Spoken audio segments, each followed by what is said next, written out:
अध्याय 4 वाक्य सेंटेंस। बच्चों, जिस मकान में हम रहते हैं वह किस प्रकार बनता है? पहले ईंटों को जोड़कर दीवार बनाते हैं, फिर दीवारों को जोड़कर कमरा बनाते हैं। ठीक उसी प्रकार वर्णों को जोड़कर शब्द बनता है और शब्दों को जोड़कर वाक्य बनता है। अब हम पढ़ेंगे कि वाक्य कैसे बनते हैं। शब्दों के सार्थक समूह जो विचारों को पूर्ण रूप से व्यक्त करे उसे वाक्य कहते हैं। गा है कोयल रही, सुना है दादी कहानी रही। इन वाक्यों में शब्द को सही स्थान पर नहीं रखा गया है, इस कारण ये अर्थ को स्पष्ट नहीं कर रहे, इसलिए ये वाक्य सही नहीं है। अब इन निम्नलिखित वाक्यों को पढ़िए।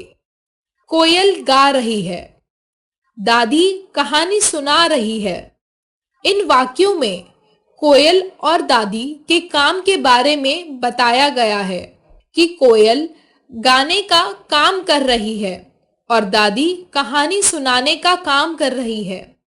इसलिए ऊपर दिए गए दोनों वाक्य सार्थक हैं। दोनों ये वाक्य के अर्थ को स्पष्ट रूप से प्रकट कर रहे हैं। शब्दों के सार्थक समूह को वाक्य कहते हैं। वाक्य के अंग। वाक्य के दो अंग होते हैं। पहला उद्देश्य सब्जेक्ट, दूसरा विधेय प्रेडिकेट। उद्देश्य जिसके बारे में बात कही जाए उसे उद्देश्य कहते हैं। विधेय उद्देश्य के बारे में जो कुछ कहा जाए उसे विधेय कहते हैं। हम प्रत्येक वाक्य में दो बातें देखते हैं। हम सबसे पहले वाक्य में किसी आदमी या वस्तु के बारे में बात करते हैं, फिर उस आदमी या वस्तु के काम के बारे में बात करते हैं। जैसे पीछे दिए गए दोनों वाक्यों में कोयल और दादी उद्देश्य हैं तथा गा रही है और कहानी सुना रही है विधेय है। कुछ और वाक्य पढ़ें।